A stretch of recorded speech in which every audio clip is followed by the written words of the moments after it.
Buenas tardes con todos. Mm,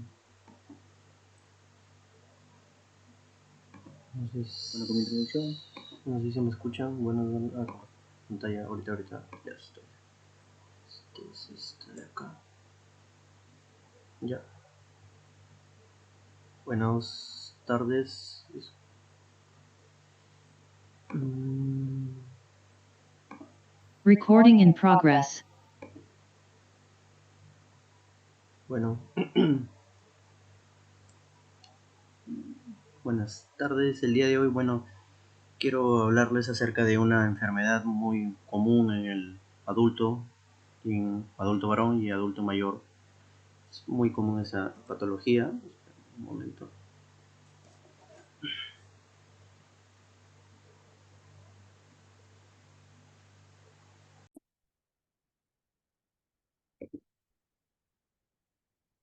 Bueno, buenas tardes. El día de hoy, quiero hablarles acerca de una enfermedad muy común en el adulto, en adulto varón y adulto mayor. Es muy común esa patología. Un momento.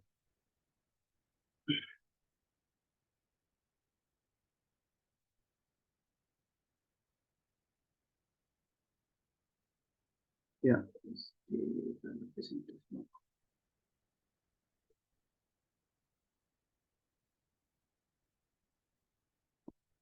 Ya. Bueno, esta enfermedad, voy a hablar acerca del tratamiento. Quien les habla es el médico residente de urología del Hospital Nacional de Miguel Cíes Carrión. Bueno, esa patología es una patología, como tal el nombre hiperplasia es un diagnóstico histológico, debería llamarse agrandamiento prostático, ¿ya? Que es el agrandamiento de la próstata, valga la redundancia. La próstata, como vemos en la imagen de acá, este, la próstata, como vemos acá, tiene tres zonas. Esta zona, la zona de transición, es la zona que va a crecer, ¿ya? Es la zona que va a agrandarse. Entonces, como vemos en el dibujo de acá, esta es una próstata normal, acá está la próstata normal, esta es la vejiga, y a la vejiga es la que va a almacenar la orina. Lo normal es que la orina debe fluir a través de la uretra y salir, pues, ¿no? A través del pene.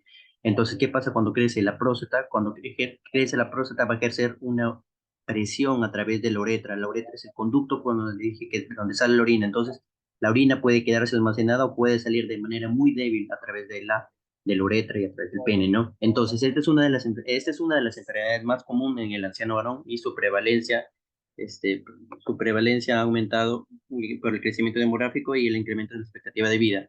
Entonces, la prevalencia llega hasta el 50% en los mayores de 60 años y en el 90% en los mayores de 90 años, y tiene su sintomatología. La sintomatología, como lo podemos ver acá, tiene síntomas de llenado, síntomas de vaciado y síntomas postmiccionales. Los síntomas de llenado, como podemos ver, urgencia quiere decir que el paciente, el adulto, va a ir a cada rato al baño a orinar. Nocturia quiere decir que el paciente va a orinar por las noches, ¿no? A cada rato, más de 2 veces. Frecuencia miccional elevada, que el paciente va a orinar a cada rato, ¿no? Incontinencia urinaria, muchas veces el paciente no puede aguantar la orina y valga la redundancia, orina, ¿no? Síntomas de vaciado que se pueden dar es el chorro débil, micción en regadera, el chorro intermitente.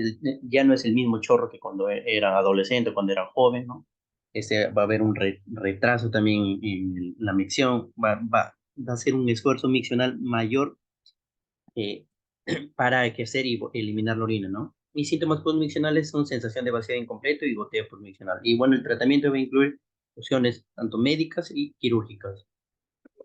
Entonces, las modificaciones en el estilo de vida es un parte del tratamiento inicial, es parte del tratamiento inicial del tratamiento médico. Entonces, las modificaciones del estilo de vida son intervenciones conductuales para todos los pacientes. Entonces, ¿qué se les dice a los pacientes, a los adultos mayores? Se les dice que deben evitar líquidos antes de acostarse, ¿ya? O antes de salir, que tienen que evitar la moderada ingesta en la cafeína o alcohol, que estos son diuréticos que al paciente le va a, a- como efecto tiene un efecto diurético para que va a aumentar la producción de líquidos. Y ese también, el alcohol puede ser uno de desencadenantes en muchos de los pacientes que llegan en la emergencia por retención de orina, ¿no? Llegan los pacientes por emergencia diciendo, doctor, estaba tomando alcohol y pum, ya no pude orinar más. Entonces llegan los pacientes así. Entonces, También orinar 2 veces para vaciar la vejiga de manera más completa y el reentrenamiento de la vejiga que anima a los hombres a aguantar cuando tienen urgencia para así aumentar la capacidad de la vejiga y el tiempo entre las misiones. Esto es como parte de modificación del estilo de vida. Este es un estudio, un artículo científico donde argumenta que las modificaciones en el estilo de vida pueden disminuir la sintomatología en comparación con no hacer nada, ¿verdad? En comparación con el tratamiento antibiótico. Estos son los síntomas IEPSS, los síntomas IEPSS, el puntaje, perdón, internacional, donde ven la sintomatología, ¿ya? Y se puede clasificar en leve, moderado y en severo, ¿no? Bueno, este es el resumen de la evidencia de la Guía Europea de Urología, que dice que el autocuidado va a lograr una reducción clínicamente significativa en la gravedad de los síntomas a los 6 meses en comparación con la atención habitual, ¿no? Dentro de la terapia ya farmacológica como tal, los más comunes son los bloqueadores alfa-1 adrenérgicos, que los bloqueadores alfa-1, ¿qué es lo que van a hacer?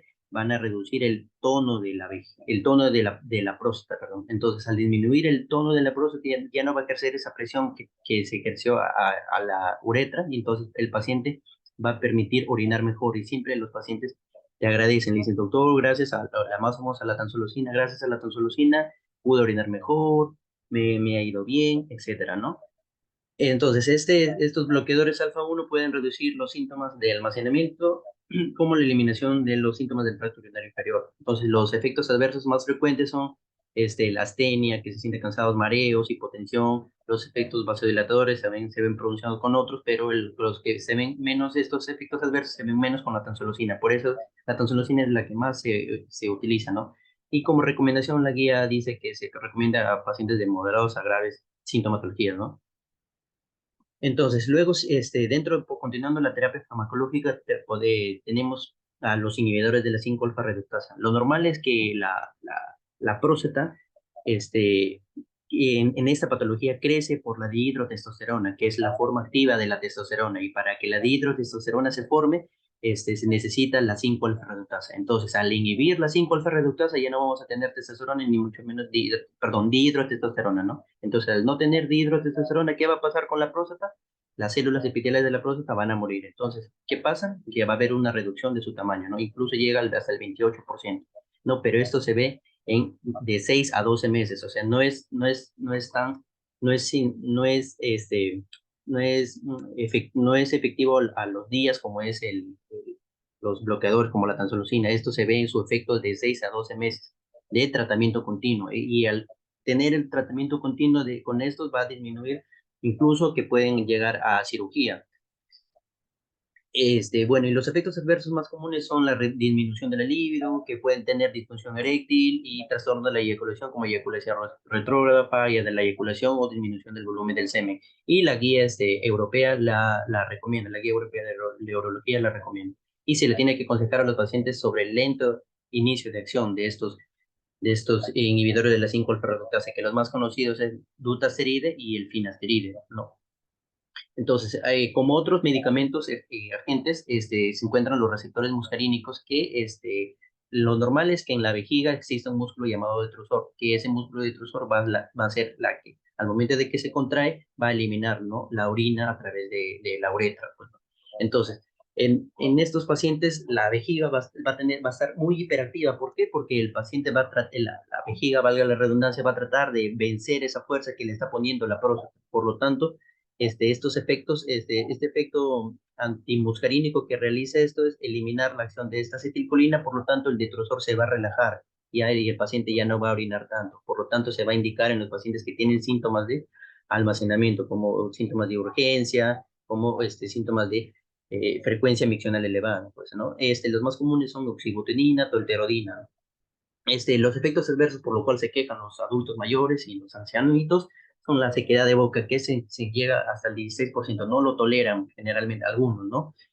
Estreñimiento, dificultades para orinar, porque pueden incluso llegar a tener retención aguda de orina. ¿Qué dice la guía europea? Que se recomiende de moderados a graves, pero los que tienen síntomas de almacenamiento, en especial, ya, los que tienen urgencia miccional o seguir a orinar a cada rato, y los que tienen eh, incontinencia también urinaria.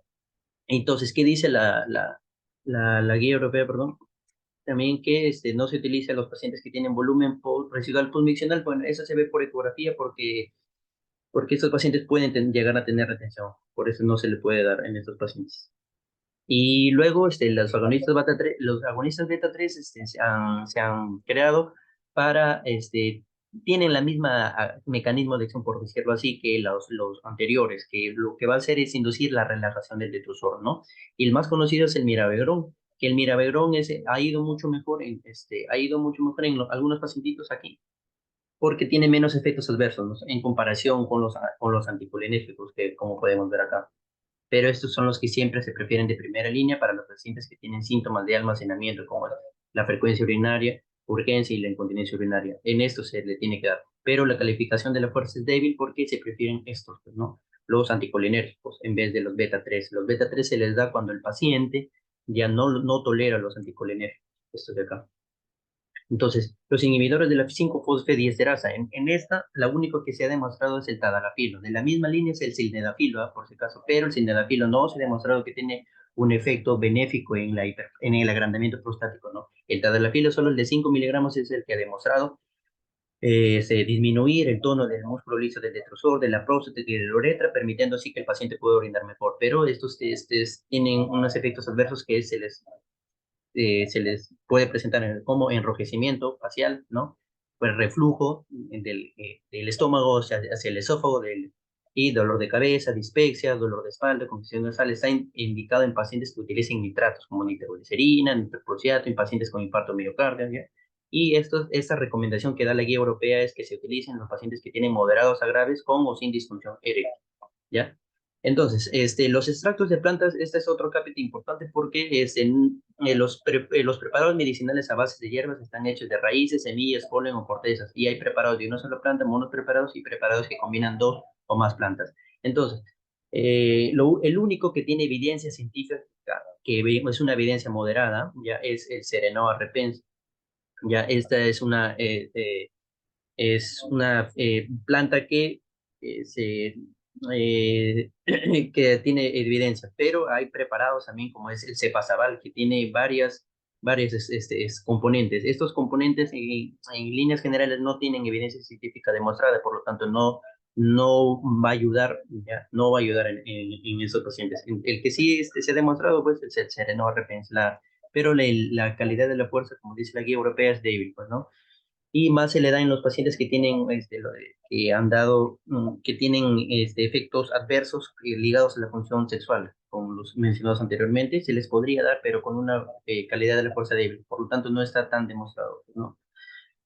Otras guías como la guía americana no lo va a recomendar porque aún no hay estudios sólidos, ¿no? Que avalen su uso en estos pacientes, ¿no? Entonces, este, con, después, ya cuando ya han fallado todos estos, se les da una terapia combinada al paciente, ¿no? Se les puede combinar un alfa-1 o cetansolosina con inhibidores de la 5-alfa-reductasa, que estos han demostrado ser mejor que en la monoterapia sola, que solo dar un fármaco. Estos han demostrado, incluso tienen estudios ya demostrados, como el estudio de COMVAX y MTOPS, que han demostrado que son mejores, ¿no? Porque van a mejorar muchos factores. Aparte de mejorar la sintomatología, mejora el flujo urinario, que es el Qmax que se mide. Y la recomendación, esta recomendación dada por la guía europea dice que se recomienda en pacientes moderados y graves con mayor riesgo de progresión de la enfermedad. ¿Qué quiere decir? Que los pacientes que no responden, pues, no, a la terapia con un solo medicamento. Es, es útil esto.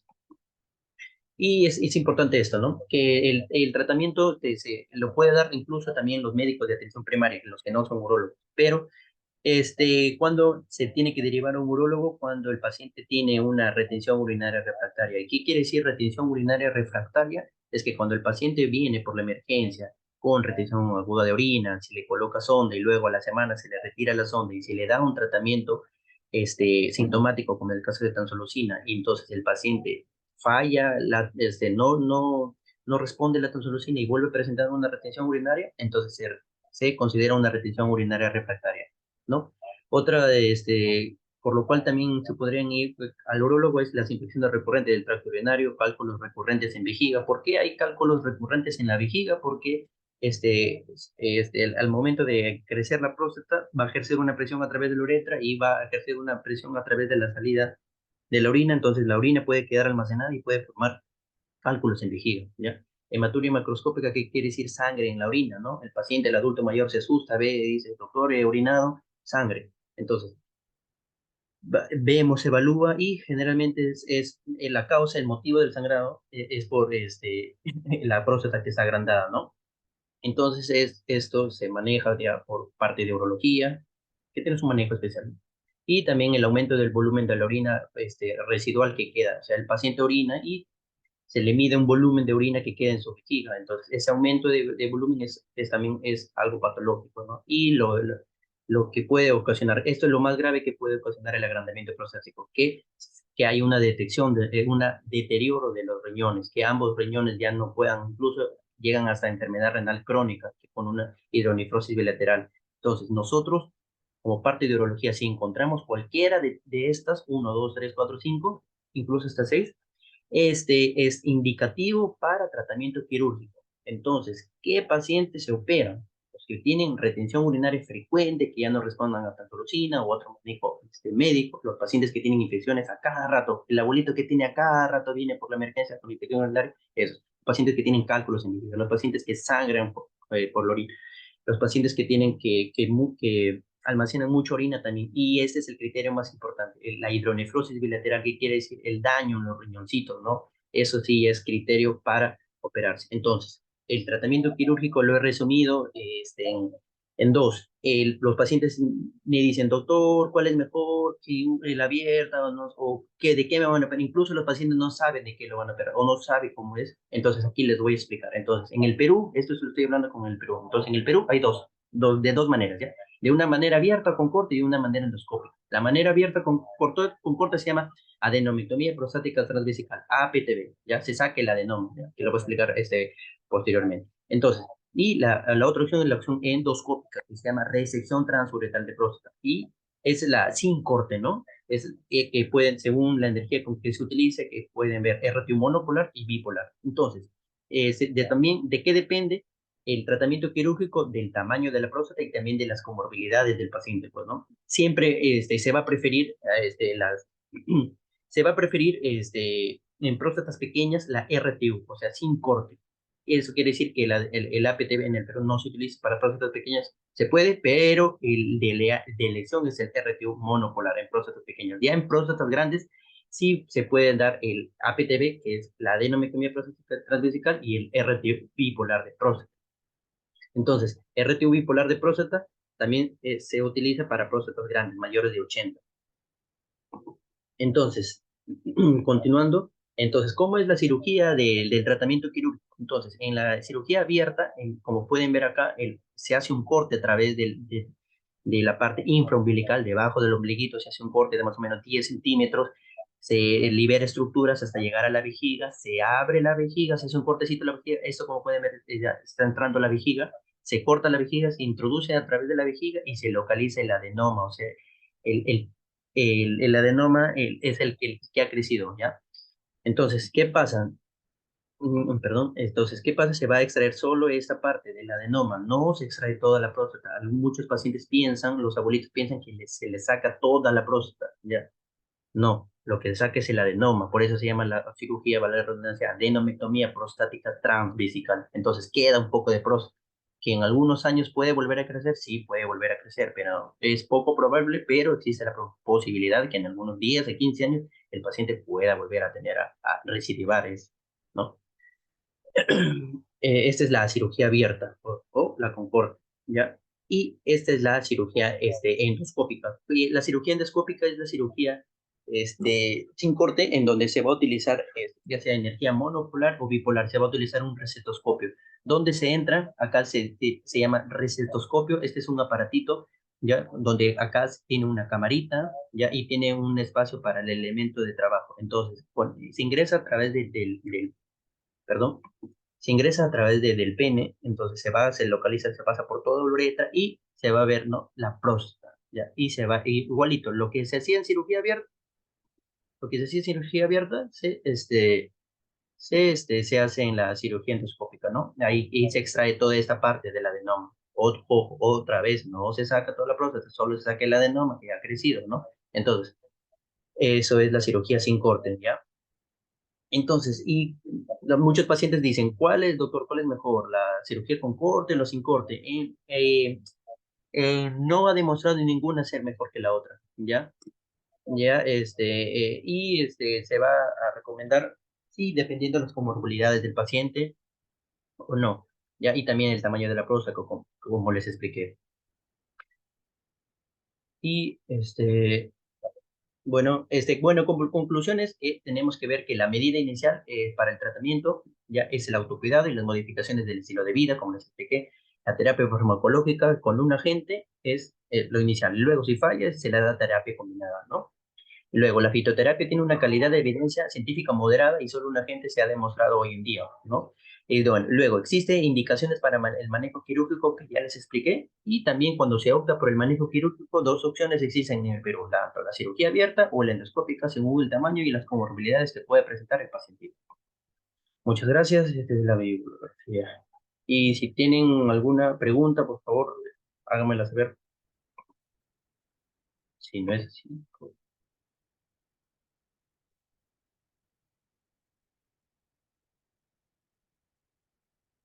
todo está claro, todo entendido, por favor, por favor.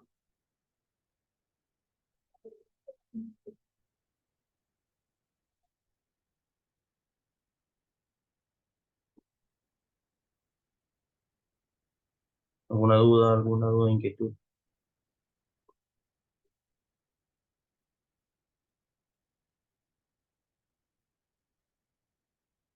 Bueno, si no tiene ninguna duda, muchas